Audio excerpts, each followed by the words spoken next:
Nous sommes arrivés à Dakar le samedi soir. Nous avons commencé sur le chantier le mardi matin à 9 h. Nous sommes arrivés dans une école assez vieille car elle a été construite en 1960. Donc je crois que c'est la première réhabilitation qu'on a fait dans cette école depuis 1960. Donc nous avons eu à faire de la peinture dans 3 classes différentes. Aussi sur les bancs dans la cour, les buts de football. Nous avons aussi construit des genres de clôture autour des fleurs qu'il y avait en écobris. Et donc voilà, nous sommes assez fiers de notre travail. Changer le monde, faire péter une bombe, la misère, la pauvreté, tout souffler. Les sans-abri, l'injustice, le pouvoir, tout faire péter. Dans la gigantesque fourmilière, donner un énorme coup de pied. Ceux qui ont les yeux fermés, aveuglés, les réveiller.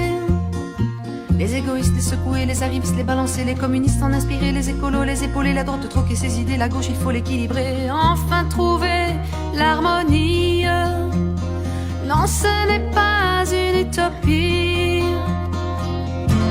mais pour changer le monde, on a besoin de vous tous réunis à la table ronde. Ne laissons pas à nos enfants une terre démunie, décadente. Donnons-nous la main, avançons serrés comme une armée qui n'a plus rien à perdre demain. Donnons-nous la main, ensemble proclamons nos idées, la vision du monde. Il faut la bousculer, le blason, le redorer. Changer le monde, faire péter une bombe, la misère, la pauvreté, tout souffler, les sans-abri, l'injustice, le pouvoir, tout faire péter dans la gigantesque fourmilière. Donner un énorme coup de pied. Oh oh oh oh, changer le monde. Oh oh oh oh, changer le monde.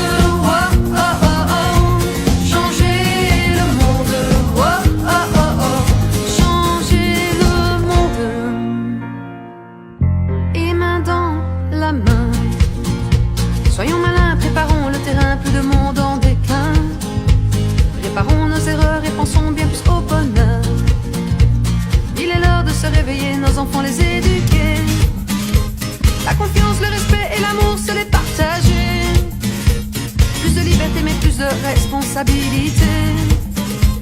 Les vraies valeurs enfin, les leur inculquer. Oh oh oh oh, changer le monde. Oh oh oh oh, changer le monde.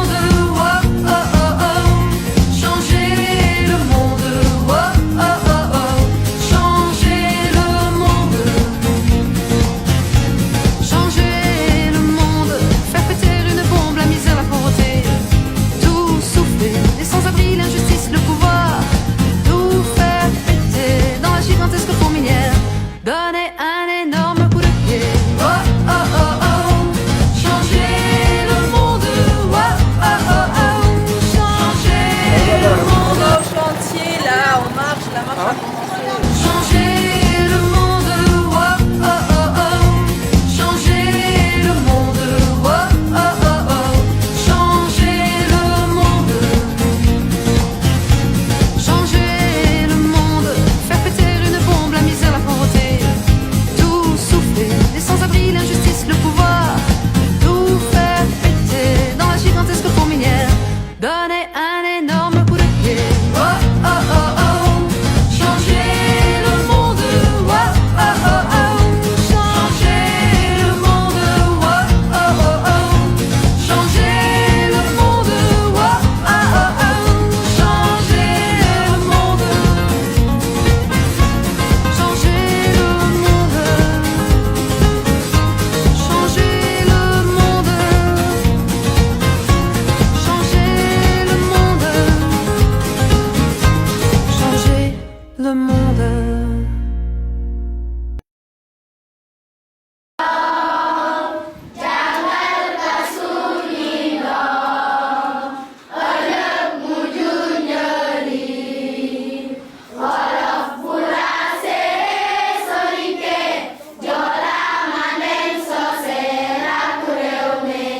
L'école est très belle, nous sommes vraiment contents. Nous vous remercions assez de ce que vous avez fait. pour l'environnement. Il faut mettre les ordures dans la poubelle. Nous sommes tous vraiment très contents parce que c'est très beau et surtout on a découvert l'utilisation des écobriques. On ne savait pas que ça pouvait être vraiment aussi utile, utilisé à des fins aussi décoratifs. Que désormais, ils ne vont plus jeter les ordures partout ou bien dans les poubelles, mais on va plutôt utiliser ça afin d'avoir d'autres plans et décorer, faire d'autres projets décoratifs dans l'école. Parce que vous avez même trouvé les écobriques ici.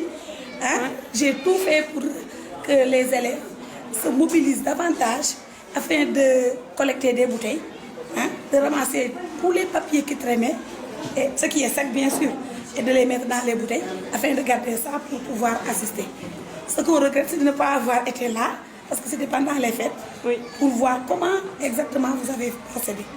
Mais moi, de ma part, je vais tout faire pour apprendre à le faire et aussi faire bénéficier aux élèves. Là, après la maternelle, il y a le CI, c'est le cours d'initiation qui vient un peu. Ils sont initiés à la langue française parce qu'à la maison, ils ne parlent pas français. Donc, on est obligé de créer une classe d'initiation pour les initier à la langue française avant le CP. Donc, c'est les tout petits, c'est les enfants de 5-6 ans. Nous remercions parce que vous avez participé à la réflexion de la classe. Donc, nous remercions l'association des jeunes. Voilà. Et également la maison de l'éclaireur. Durant ces 2 semaines, nous avons eu aussi à découvrir certains lieux du Sénégal, notamment l'île de Gorée, qui est un lieu historique que nous avons visité un petit peu de fond en comble. Nous avons découvert la maison des esclaves, qui est riche en histoire et en émotions.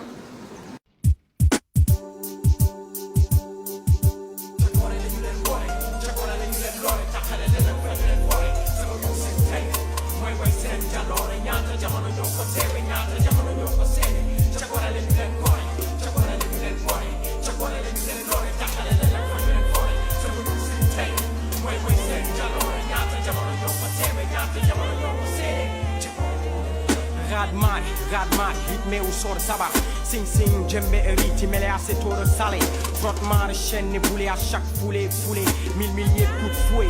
Des boulets de négriers installés qui inspectaient en opérant la marchandise étalée. Tel des étalonnés par le chef qu'on a boit. Soyez les bienvenus à Gorée. Si vous avez des questions à me poser, n'hésitez pas. À la fin, je vais vous poser des questions orales de contrôle. Gorée, c'est le centre de transit le plus important dans toute l'Afrique de l'Ouest. Sur 1500 habitants, 2 tiers de musulmans, 1 tiers de chrétiens. Ils vivent que de la pêche, le commerce et le tourisme et l'artisanal. Et Gorée fut portugais, hollandais, anglais et français. Et les premiers à occuper cette île, c'était les Portugais en 1444 par le navigateur portugais du nom de Denis Diaz. Et c'est eux-mêmes qui ont déblayé l'esclavage. Le promoteur, c'était Victor Schulcher, le d'origine français. La date exacte de l'abolition de l'esclavage, 27 avril 1848. 15 à 20 millions de Noirs venant un peu partout dans toutes les côtes africaines ont transité Gorée vers les États-Unis d'Amérique. Pourquoi Gorée particulièrement? Parce que les côtes américaines, c'est les destinations les plus proches de Gorée. Ils venaient un peu partout dans toutes les côtes africaines. Au Ghana, au Fort d'Elmina, au Bénin, Ouida, au Nigeria, à Lagos et à Badegri, à Calamar, en Gambie, à James Island, à Saint-Louis du Sénégal, à Mauritanie, au Mali, au Cap-Vert, un peu partout. Ils partaient d'ici sur le numéro matricule pour un minimum 60 kilos. Et tout à l'heure, moins de 60 kilos, en visitant la maison des esclaves, vous verrez une cellule écrite inapte temporaire. Les malades abolisants, on les jette à la mer. Et là, ça attirait les requins. Ou bien à l'époque, on les engraissait comme des joies, avec la de chez nous, le fait de marrer les niébés. À l'époque, il y avait 28 maisons des esclaves en bordure de mer de Gorée. Chaque maison, ils mettaient 150 à 200 esclaves par maison. Un petit espace pour beaucoup de gens, une petite maison qui accueillait des centaines d'esclaves avec des espaces séparés pour les hommes, pour les femmes, pour les enfants. Pour un minimum chez les hommes, c'est 60 kilos. Et chez les femmes, ça dépendait. S'ils avaient les grosses seins, ou bien si elles étaient vierges, elles venaient 4 fois plus cher que les femmes, les jeunes filles vierges. Et 6 millions sont morts de mauvais traitements pendant les 300 ans à 400 ans.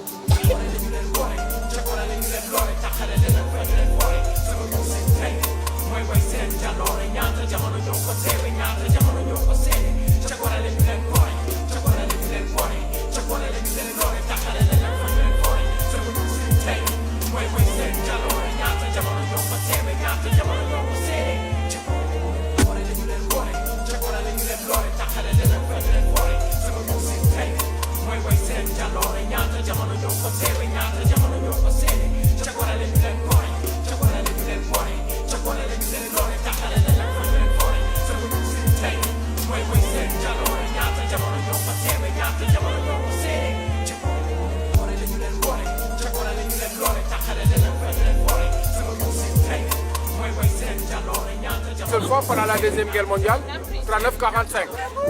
14 km de portée sur 240 mètres de diamètre, 6642 tonnes. Tout à l'heure, en venant sur Marshall, on a contourné la bouée rouge sur la mer. C'est là-bas où le bateau ravitaillement anglais a été coulé, 23 septembre 1940. Jusqu'à présent, il est pas du bateau de 15 mètres. Et les Français, avant qu'ils quittent, ils ont coupé les gueules des canaux pour qu'on ne puisse plus s'en servir. Ça a confirmé ce que je savais, ce que j'ai appris, ce que j'en ai lu sur le fait que les esclaves étaient des gens qui n'avaient aucune liberté, que c'était une forme d'exploitation de l'homme par l'homme, comme il y en a d'autres aujourd'hui et comme il y en a eu d'autres dans l'histoire, mais que celle-là, elle a été très violente et du coup symboliquement très marquante. Nous sommes aussi allés à la réserve de Monja, où on a vu beaucoup d'animaux, des girafes, des antilopes, des crocodiles, etc. Même s'il faisait très chaud.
Alassane Fatou. Fatou Babacar. Babacar, c'est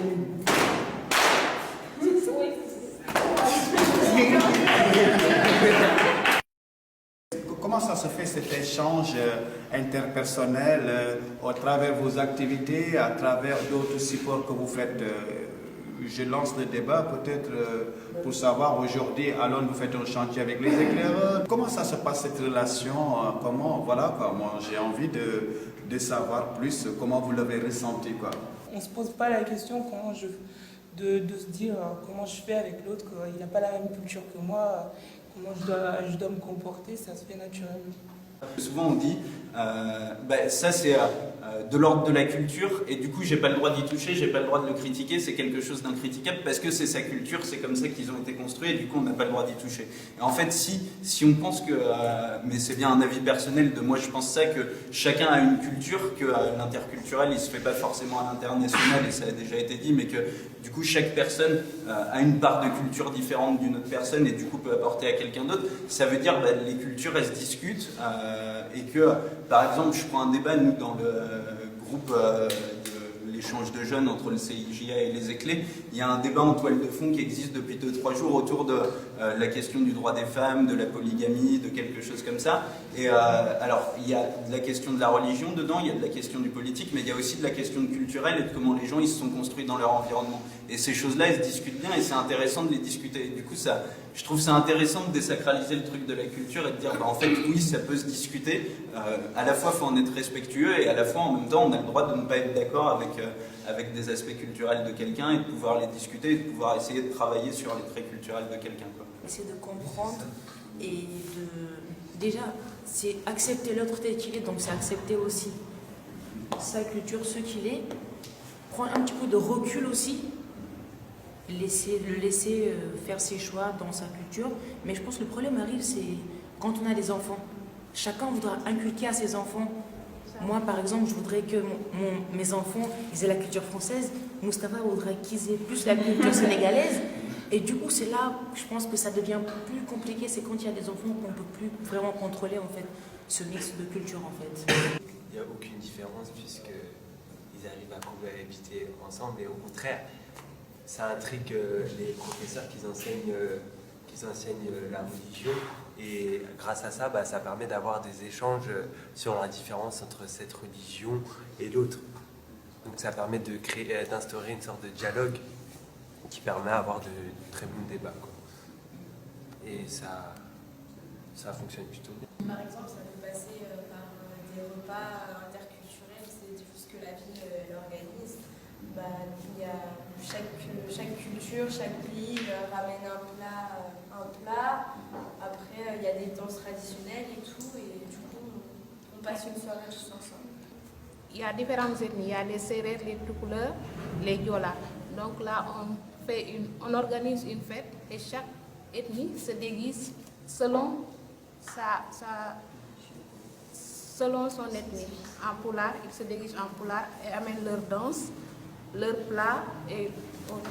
On doit rencontrer un député avec Ursoun Le Goff.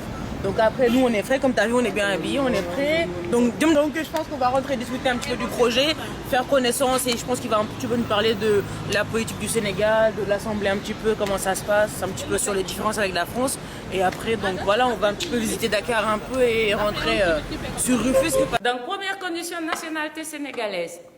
Au Sénégal, il faut 25 ans minimum.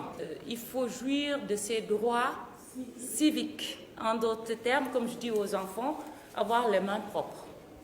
N'avoir pas fait l'objet d'une condamnation à une peine de prison d'au moins 4 mois ferme. Parce que je crois que c'est à partir de 4 mois ferme que ça figure dans l'extrait de casier judiciaire. Donc tant que vous avez un casier judiciaire vierge, vous pouvez vous présenter. Il y a une autre mini-condition qui a sauté justement depuis le dernier référendum là, du 20 mars. Alors, il était dit qu'il n'y avait pas de candidature indépendante à la députation. Donc, on disait jouir de ses droits civiques et politiques, c'est-à-dire il fallait être présenté, même si on était membre d'aucun parti politique auparavant, il fallait être présenté par un parti ou une coalition de partis politiques. Depuis le référendum, ça a sauté, parce que maintenant au Sénégal, la candidature indépendante est acceptée, quel que soit le type d'élection. Donc c'est ça les conditions. Et il n'y a pas de limitation de mandat, comme pour le président de la République. Une fois qu'on est élu, à 100 ans, si vous avez encore le courage de parcourir le Sénégal pour battre campagne, vous pourrez vous présenter quand même. Deux chaises devant, c'est les ministres qui se mettent souvent ici. Il y a 2 ministres. Il y a le ministre qui est en charge des relations avec l'Assemblée nationale, qui est là, et le ministre qui est là pour défendre son projet de loi, le projet du gouvernement. Là, derrière elle, vous avez le président de l'Assemblée nationale, où on a 8 vice-présidents, et 2 vice-présidents sont obligatoirement dans la salle pour qu'on puisse commencer. C'est-à-dire que si l'un des députés constate qu'il n'y a pas 2 vice-présidents, il peut lever la main et bloquer le travail parlementaire. Vous avez aussi la chance d'être là aujourd'hui avec des traducteurs qui sont en train de faire un travail, parce que vous voyez les micros là, maintenant aujourd'hui on peut faire 7 langues. 8 langues locales, nationales. C'est les 8 langues nationales codifiées plus le français. Plus le français, c'est-à-dire qu'un député qui parle sa langue nationale, aujourd'hui il se lève, il parle, il y a les traducteurs qui traduisent dans les 7 langues nationales. Ce qui est une innovation, parce qu'avant on parlait bien français, la langue de Molière on chantait bien. C'est la question que je t'avais. Et les députés généralement qui sont issus des départements où ils ne sont pas, qu'on appelle, comme moi j'aime pas le mot, analphabète, ne participaient pas trop dans le débat, parce que tout le contenu était en français. Mais aujourd'hui, dès qu'on commence à parler, ils mettent le casque et c'est traduit en langue nationale, et ça multiplie et ça les aide vraiment à l'effort de faire le travail parlementaire. Maintenant, on peut parler, avant on parlait d'ici, maintenant on parle à partir de nos filtres à nous-mêmes et c'est dans les écrans. Vous avez les journalistes qui se mettent derrière. C'est sous les cabines 1 à 4. 1 à 4, voilà. Et derrière, vous avez les officiels qu'on invite des fois à venir suivre. Et là-bas en haut, c'est le public. D'accord. C'est le public. Donc, c'est l'une des plus anciennes assemblées, je pense. Là, ouais. Ouais, elle est de 56. Le bâtiment est de construit en 54 et 56. Oui. Il y a aussi un réseau qu'on avait monté cette année pour le réseau parlementaire des jeunes, pour vraiment faire la promotion, accompagner la formation des jeunes. Actuellement, le président de l'Assemblée nationale accompagne leur formation. Il y a des jeunes qui sont en train de faire des formations dans les écoles pour compléter leur master, pour mieux se... Donc, il y a des jeunes. Je pense que la parité est passée par là, mais si c'était moi, j'allais demander que ce soit plus genre que parité. Que genre qu'il y ait femmes, qu'il y ait jeunes, qu'il y ait handicapés. Face à moi, ils font remonter les demandes des jeunes. Et moi, en tant qu'élu, je travaille sur leurs demandes et je propose à mes collègues élus. Et en fait, c'est ce qu'ils voulaient savoir. Est-ce qu'on a cette participation des jeunes? C'est eux qui proposent. Exactement, la démocratie participative. Bon, moi, ce que je vois, les jeunes se regroupent surtout dans les associations sportives et culturelles. Et c'est à partir de là-bas que généralement, ils ont des doléances. Malheureusement, ils occultent qu'il y a beaucoup d'activités qu'ils peuvent faire à travers l'association sportive et culturelle et se focalisent plus sur le sport, c'est-à-dire le basket, le football et tout ça. Moi, aujourd'hui, je travaille avec eux pour, par exemple, les sensibiliser sur la montée du terrorisme. Ils entendent pas parler. Quel est le rôle des associations sportives et culturelles dans la sécurité des quartiers en termes de remontée d'informations? Comment, quand il y a des incidents dans le quartier, comment ils peuvent contribuer à tout ça? C'est vraiment participer à la formation des jeunes. Ça, c'est un défi majeur. Maintenant, bon, c'est un processus qui est un peu long quand même. Parce qu'à un moment, les jeunes, du jour au lendemain, vous voyez, ils ne mettent plus, quoi.